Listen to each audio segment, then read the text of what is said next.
Hello friends, welcome to Ajit study centre. तो आज के इस वीडियो में हम लोग यूज ऑफ शैल बी और विल बी से हिंदी से इंग्लिश ट्रांसलेट बनाने के लिए सीखने वाले हैं। तो आप इस वीडियो को बिना स्किप किए पूरा अंत तक ध्यान से देखिए। तो चलिए शुरू करते हैं आज के इस वीडियो को। तो देखिए, शैल बी और विल बी का प्रयोग हम लोग भविष्य काल यानी कि फ्यूचर टेंस के लिए करते हैं। जैसे कि यहाँ पर देखिए वाक्य है, मैं खुश रहूँगा, हम लोग उपस्थित रहेंगे, वह एक वकील बनेगा। तो यहाँ तरह के वाक्य जो होते हैं वो भविष्य काल के बारे में बताते हैं। तो हम लोग शैल बी और विल बी का प्रयोग कहाँ पर करते हैं? तो जिन हिंदी वाक्यों के अंत में गा गे गी मुख्य क्रिया के रूप में लगा रहता है तथा वाक्य के भाव से यह पता चलता है कि दी गई स्थिति भविष्य में अस्थायी रूप से बनी रहेगी, तो वहाँ पर हम लोग प्रयोग करेंगे शैल बी या विल बी का। तो चलिए हम लोग यहाँ पर देख लेते हैं कि कौन सा सब्जेक्ट के साथ शैल बी का प्रयोग करेंगे और कौन सा सब्जेक्ट के साथ विल बी का प्रयोग करेंगे। तो देखिए, आई और वी के साथ हम लोग प्रयोग करेंगे शैल बी का, यू और दे दोनों के साथ हम लोग प्रयोग करेंगे विल बी का, और third person singular number he see it और कोई भी नाम रहे तो हम लोग प्रयोग करेंगे विल बी का। तो इसको आप लोग याद कर लीजिए। तो चलिए अब हम लोग एक एक करके ट्रांसलेट को बनाते हैं। फर्स्ट में है मैं खुश रहूँगा, मैं खुश रहूँगा। तो यहाँ पर सब्जेक्ट में मैं है, तो मैं का इंग्लिश क्या होता है? आई होता है। तो यहाँ पर आई लिख देंगे। अब यहाँ पर आई के साथ कौन सा हेल्पिंग वर्ब लगेगा? तो आई के साथ लगता है शैल बी। तो यहाँ पर लिखेंगे शैल बी। और यहाँ पर क्या है आगे? खुश है, तो खुश का इंग्लिश होता है हैप्पी। तो यहाँ लिख देंगे हैप्पी और फिर फुल स्टॉप लगा देंगे। तो इस तरह से मैं खुश रहूँगा, इसका इंग्लिश ट्रांसलेट बनेगा आई शैल बी हैप्पी। यहाँ पर सभी में वर्ब का फर्स्ट फॉर्म का प्रयोग होगा, तो हैप्पी ही रहा। आगे है हम लोग उपस्थित रहेंगे, हम लोग उपस्थित रहेंगे। तो यहाँ पर देखिए हम लोग है, हम लोग का इंग्लिश होता है वी, और वी के साथ कौन सा हेल्पिंग वर्ब लगाएंगे? Shall be. चलिए यहाँ पर शैल बी लगा दिए। उसके बाद है उपस्थित। तो उपस्थित का इंग्लिश क्या होता है? प्रेजेंट। तो यहाँ लिखेंगे प्रेजेंट और फिर फुल स्टॉप लगाएंगे। तो इस तरह से हम लोग उपस्थित रहेंगे, we shall be present. Next है वह एक वकील बनेगा, वह एक वकील बनेगा। तो यहाँ पर देखिए वह है, तो वह का इंग्लिश हो गया ही। उसके बाद ही के साथ हम लोग कौन सा हेल्पिंग वर्ब लगाते हैं?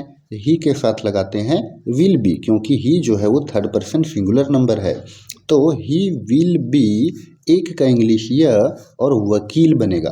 तो वकील का इंग्लिश होता है लॉयर और फिर फुल स्टॉप लगा देंगे। तो इस तरह से he will be a lawyer, वह एक वकील बनेगा। नेक्स्ट है मोहन एक किसान बनेगा, मोहन एक किसान बनेगा। तो मोहन यहाँ पर क्या है? सब्जेक्ट में है, और मोहन जो है वो एक नाम है। तो मोहन का मोहन लिखे, और कोई भी नाम के साथ हम लोग प्रयोग करते हैं विल बी हेल्पिंग वर्ब का। तो यहाँ पर विल बी लगा दिए। मोहन विल बी एक का इंग्लिश होता है य और किसान का होता है फार्मर। तो यहाँ लिख दिए फार्मर और फिर फुल स्टॉप लगा देंगे। तो इस तरह से Mohan will be a farmer, Mohan एक किसान बनेगा।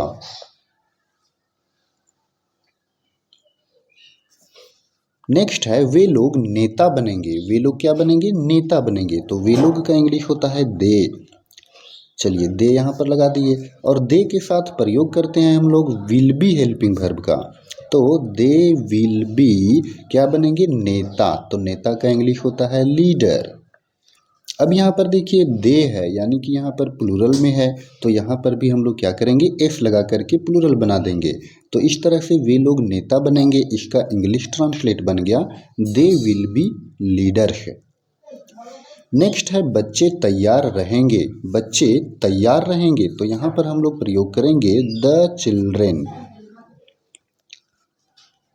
तो यहाँ पर देखिए बच्चे जो है वो प्लूरल फॉर्म में है, तो जब बच्चे यहाँ पर बहुवचन में है तो इसलिए हम लोग यहाँ पर लिखेंगे विल बी हेल्पिंग वर्ब का प्रयोग करेंगे। तो इस तरह से द चिल्ड्रेन विल बी क्या रहेंगे, तैयार रहेंगे, यानी कि रेडी, और फिर full stop. The children will be ready, बच्चे तैयार रहेंगे।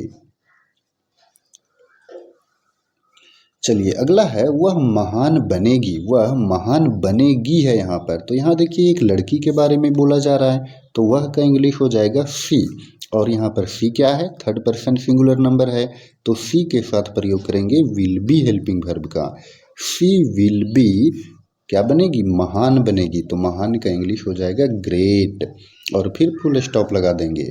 नेक्स्ट है आप सफल रहोगे, आप सफल रहोगे। यहाँ पर देखिए सफल का इंग्लिश होता है सक्सेसफुल, तो आप सफल रहोगे इसका इंग्लिश ट्रांसलेट क्या बनेगा, इसका जवाब आपको कमेंट में देना है। जिसका भी आंसर सही होगा उसे मैं रिप्लाई करूंगा। तो फ्रेंड्स आई होप कि आपको यूज ऑफ शैल बी और विल बी से बनने वाला ये सारे ट्रांसलेट अच्छे से समझ में आया होगा। तो अगर आपको ये वीडियो पसंद आया हो तो आप इस वीडियो को लाइक करें, और चैनल पर नए हो तो चैनल को भी सब्सक्राइब करें। धन्यवाद।